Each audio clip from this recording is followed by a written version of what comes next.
Welcome back to Beyond the Badge. There are mornings that look ordinary from the outside. The sun rises the same way it always has. Coffee brews. Birds call out from telephone wires. People move through their routines without a second thought. But some mornings carry something hidden beneath their surface, a weight, a reckoning, a moment that will change everything before the day is done. This is the story of one of those mornings, and if you stay until the very end, you will understand why some people are not broken by injustice, they are forged by it. The cold had settled deep into the stone steps of the federal courthouse that Tuesday morning. A thin frost still clung to the iron railings, and the sky above Washington was the pale gray of old pewter. Pigeons shuffled along the ledges above the entrance, indifferent to everything below. And below, walking slowly and alone, was a woman who had dedicated 23 years of her life to these very steps. Her name was Alana Brooks. She wore no robes that morning, no official pin on her lapel, just a long wool coat the color of charcoal, a leather briefcase held in her right hand, and the quiet, unhurried confidence of someone who had seen the inside of 1,000 storms and learned to walk through each one without flinching. Inside that briefcase were case files, lives reduced to paper, waiting for her voice, her judgment, her commitment to truth. She was 51 years old. She had grown up in a small house in Richmond, Virginia, the daughter of a school teacher and a postal worker who had told her from childhood that the law was the great equalizer, that inside a courtroom, no one was above it and no one was beneath it. She had believed that with everything she had. She had studied for it, sacrificed for it, and built her entire life around it. And for 23 years, she had served it faithfully. She was 20 feet from the entrance when it happened. Officer Daniel Reeves had been standing near the side of the courthouse steps for the better part of an hour. 15 years on the force had given him the particular posture of a man who believed authority belonged to him the way a deed belongs to a landowner, completely and without question. He was broad-shouldered, square-jawed, and carried his badge the way some men carry a weapon, as a statement rather than a responsibility. He watched the woman approach. He did not see a federal judge. He did not see 23 years of service, a law degree earned through sacrifice, or a woman who had spent her career fighting for the very Constitution he was sworn to protect. He saw only what his prejudice permitted him to see, and that narrow, ugly vision would cost him everything. She had taken perhaps 2 more steps when his voice cut across the cold morning air. "Hey, stop right there." She paused and turned calmly to face him. Before a single word could leave her lips, his hand came across her face with brutal, violent force. The crack of it split the morning silence like a gunshot. Her briefcase flew from her grip. The latch snapped open on impact, and case files scattered across the frost-covered steps. Pages turning in the cold wind, legal documents carrying the weight of real lives tumbling down the stone like fallen leaves. Nearby officers turned at the sound. Some froze. Some looked away. One reached for his phone, not to call for help, but to record. None of them stepped forward. Officer Reeves grabbed her by the collar and slammed her into the cold stone wall with a force that drew a sharp sound from somewhere deep in her chest. His face was close to hers, and his voice was low, deliberate, and soaked in a hatred that had clearly lived in him for a very long time. "Filthy animals like you," he said, "belong in cages, not courthouses." The handcuffs came next, cold metal snapping around her wrists with a click that seemed to echo far longer than it should have. And just like that, on the steps of a federal courthouse in the country she had served with everything she had, justice itself, was placed in chains. They walked her inside, through the marble corridor she had walked 1,000 times before, past the portrait of the first judge to serve in this building, past the clerk's offices where people who knew her face looked at the floor rather than meet her eyes. She was led to a defendant's table in a courtroom she knew better than her own living room. Her courtroom. She sat in silence, bruised, handcuffed, her coat still on, her briefcase retrieved and placed somewhere out of reach. The bruise along her cheekbone was already beginning to bloom, deep purple, unmistakable, true. Officer Reeves took the witness stand with the ease of a man who had done this many times before. His uniform was impeccable, his posture radiated confidence, and when he spoke, his words came out smooth, practiced, and utterly convincing to anyone who did not know what she knew. She had been aggressive, he said. She had refused to identify herself. She had been attempting to enter a restricted area without authorization. She had resisted.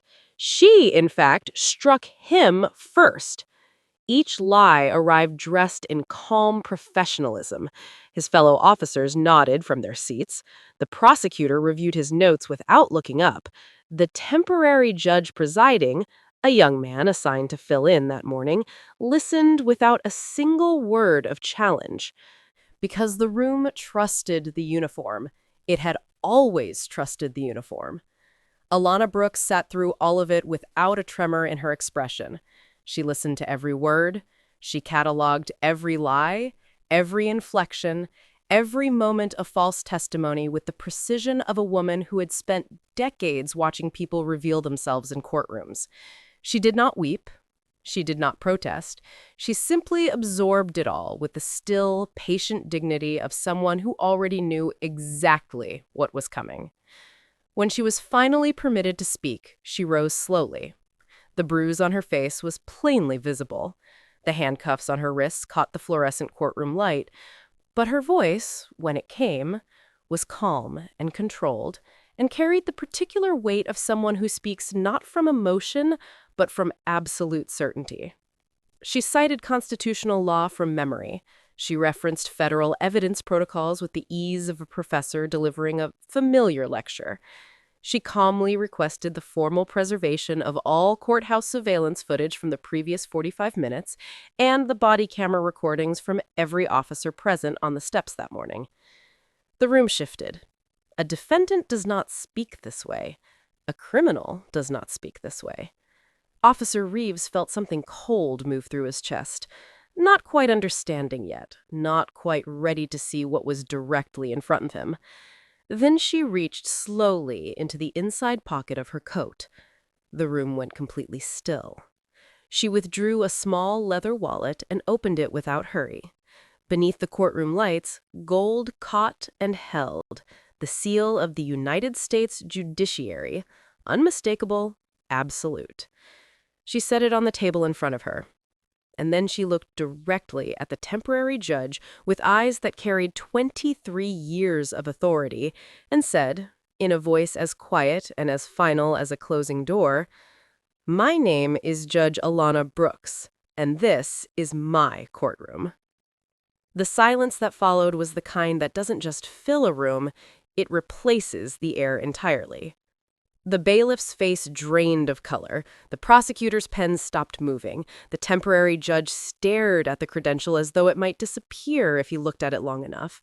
And Officer Daniel Reeves, 15-year veteran, man who had called her an animal and slammed her against a courthouse wall and stood on a witness stand and lied under oath, Officer Reeves stood in the sudden, devastating realization that he had just testified against the very judge who would now decide his fate. 15 minutes later, the courtroom door swung open. "All rise." The bailiff's voice was quieter than usual, shaken at the edges.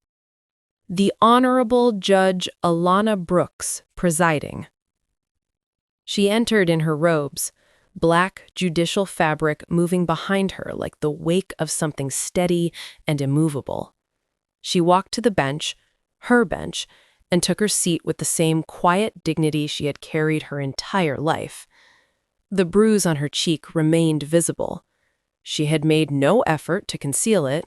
It was, after all, evidence, and evidence belongs in a courtroom. The footage came first. Courthouse surveillance, clear and unambiguous, played for the entire room. They watched her walk peacefully up the steps. They heard his words, every syllable of them. They saw the slap. They saw the wall. They saw the handcuffs being applied to the wrists of a sitting federal judge, while other officers stood and watched, and one held up a phone to record it. Then came the body camera footage, his own voice, his own hatred, his own words delivered into his own microphone, preserved forever by the very technology his department had provided him. Every lie he had told on that witness stand was dismantled, piece by his own evidence. His legs, visible beneath the gallery railing, had begun to tremble. Judge Brooks then opened a second file, a thick one. It landed on her bench with a sound like a closing chapter. 47 complaints, spanning 15 years. Grandmothers who had been roughed up for asking questions, teenagers stopped and humiliated for no cause, professionals, neighbors, ordinary people who had done nothing wrong and been treated as though their dignity was not worth protecting. Every complaint had been filed, every one had been dismissed, every voice had been silenced by the same system that had trusted the badge without question, until today. For 15 years, she said, her voice filling the room without effort, you operated under the belief that your badge made you untouchable, that the uniform was a shield against accountability. She paused. Today, you will learn that no one in this country is above the law, not even those who carry it. Officer Reeves broke. It happened visibly, the way a structure fails, not all at once, but in a sequence of small collapses that add up to ruin. His shoulders fell first, then his breath, then something behind his eyes. He wept. He apologized. He begged in the way that people sometimes beg when they finally understand the full weight of what they have done. But justice does not answer to regret. It answers only to truth. Judge Brooks raised her gavel. On the charge of assault on a federal officer, guilty. On the charge of civil rights violations, guilty. On the charge of perjury committed under oath in this courtroom, guilty. Each word landed like a stone. You are hereby sentenced to 25 years in federal prison. Court is adjourned. The gavel fell. The sound of it moved through the room and seemed to keep moving. Out through the walls, down the marble corridor, out the front door, and down the stone steps where it had all begun. In the months that followed, the story moved through the country like a long, overdue exhale. Dozens of convictions tied to Officer Reeves and his associates were reviewed. Innocent people walked out of cells where they should never have been placed. Families were reunited. Settlements were reached. Policies were rewritten. Oversight boards were reformed. The department that had sheltered 47 complaints for 15 years was restructured from the foundation up. And the courthouse itself, the one with the stone steps and the frost on the railings, was quietly, officially renamed. Near the entrance, a small bronze plaque was mounted to the wall. The words on it were simple, and they were chosen by the judge herself. Here, justice was handcuffed, and then it stood up. When she was asked later what she had felt in that moment on the steps, in the seconds after the blow, against that cold wall with handcuffs on her wrists, she was quiet for a long time before she answered. I felt the weight of every person who had ever stood where I stood, she said, and had no one come for them. And I decided that I would not waste what happened to me. I would use it for all of them. She paused, and then she smiled. The the quiet, certain smile of a woman who has seen the worst of something and come out the other side still believing in it. "Justice may be blind," she said, "but she sees everything." Because on a cold morning in Washington, a man looked at a woman and saw only what his hatred allowed him to see. He thought he had arrested a powerless stranger. He thought the badge made him untouchable. He thought the system would protect him the way it always had.